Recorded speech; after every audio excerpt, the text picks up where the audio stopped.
Hi guys and welcome to the channel. Today we're working on a stock removal chef's knife. We're going to be heat treating the stainless steel, grinding the bevels, making the handle and all the finish work in between. The knife is man's oldest tool. There are very few tools with knife we actually use every day, especially for providing our families with food, entertaining friends and learning new culinary skills. So follow along if you would like to see how this one was made, and please consider subscribing to the channel, liking the video and leaving a comment below. So let's get to work. First we start by selecting our steel. Today we're using Sandvik 12C27 stainless steel.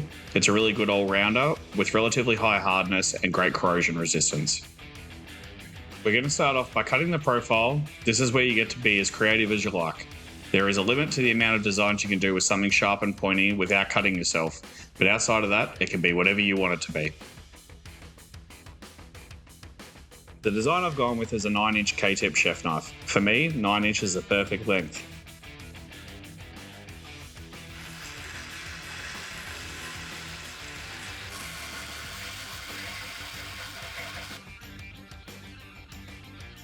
And there we have our blank. The blade length is 225 millimeters or 9 inches, and the heel height is 55 millimeters or about 2¼ inches. After getting the profile cut, we need to wrap this one in stainless steel foil. The temperatures inside the kiln will be north of 1000 degrees Celsius, and this will help to reduce the decarburization on the surface of the steel. After a quick temper to reduce the brittleness, it's off to the grinder to establish the edge. As you can see, I've scribed a line down the center of the steel to reference off, and now we need to grind the corners off both sides to meet in the center. After establishing the edge, it's time to grind the bevels. We're going to start with 36 grit to get the bevel started, then moving to 60 and 120 grit to refine the scratches, and up to an A100 Trizact to get a bit of a start on the hand sanding.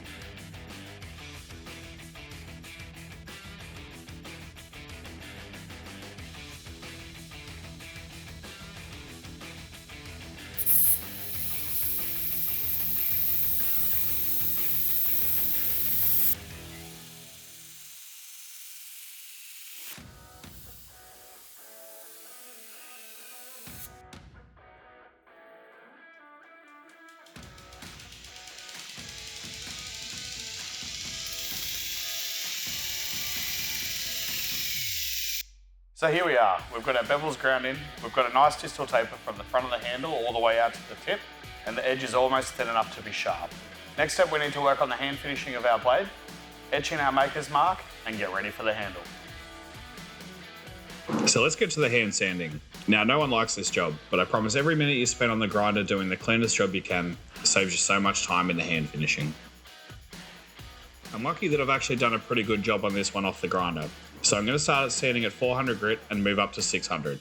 Now when we get to 600 grit, we don't need to be absolutely perfect just yet. We still need to add the maker's mark and fit up the handle before reaching our final finish. And now for the maker's mark. To add this little feature, we stick on our stencil with a piece of tape and lightly soak the pad on the head of our marking machine. Set the machine to etch, connect the earth wire and gently dab over the stencil until we reach our desired depth. Now that we have a nice deep etch, we switch the machine to mark and repeat the process until we have the contrast we are looking for. Give it a quick clean to remove any excess electrolyte, and there we have it, our maker's mark. Now just a few more strokes with the 600 grit sandpaper to clean everything up, and we can wrap it up tight with a rag and some tape. So now it's time to start working on our handle. Here we have a beautiful piece of buckeye burl, but as you can see, it's just a block of wood. We need to get it attached to the knife blade. We'll need to cut a slot for the tang to poke through and cut a mortise into the block so the tang and epoxy have somewhere to go. We start off by cutting one end off the block for the bolster material.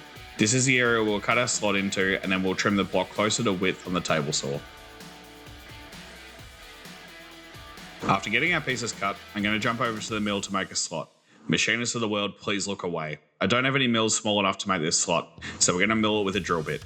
Please don't take this as advice. It really doesn't do a very good job. But if you're going to try, make sure that you're a bit undersized, so inevitably when the drill bit walks around, you have some room to file into final dimensions. Now that we've struggled through getting our slot done, we just need to drill a couple of holes into the bigger block, deep enough to accept the tang, and using our broach to remove any excess material that's in our way.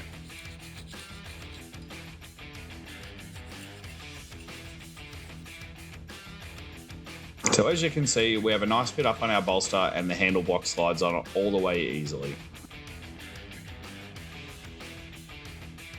And here I have a little shim with G10. It's going to make a little break in the look of the handle as the grains won't perfectly line up from where we've cut the block into two.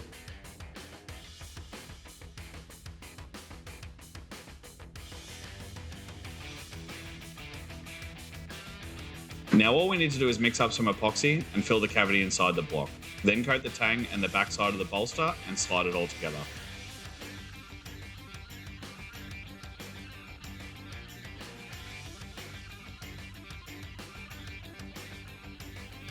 I don't think I've ever made this much mess before when gluing up a knife, but I guess that's how it goes when you try to do anything in front of somebody. Now, we need to get this into clamps and leave it to sit overnight for at least 16 hours.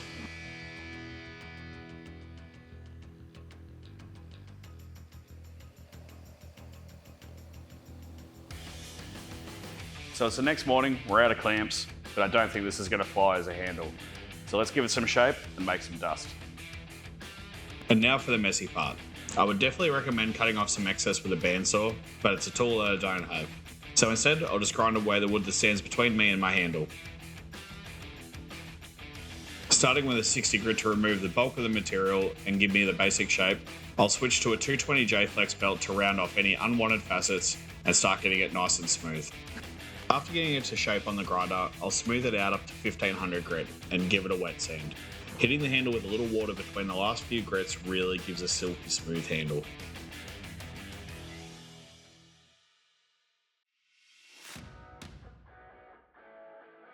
And now that we've finished the sanding, let's give it a quick lick on the buffer with pink polishing compound.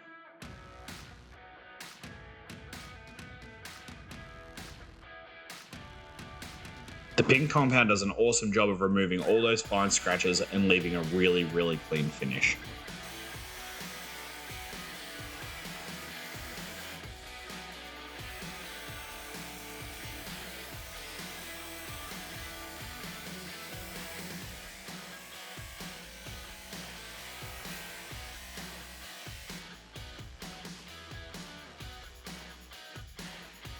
And lastly, a coating of carnauba wax for the handle.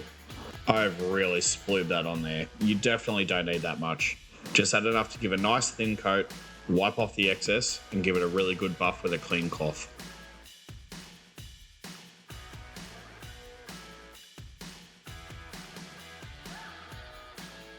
And here we are, all finished up.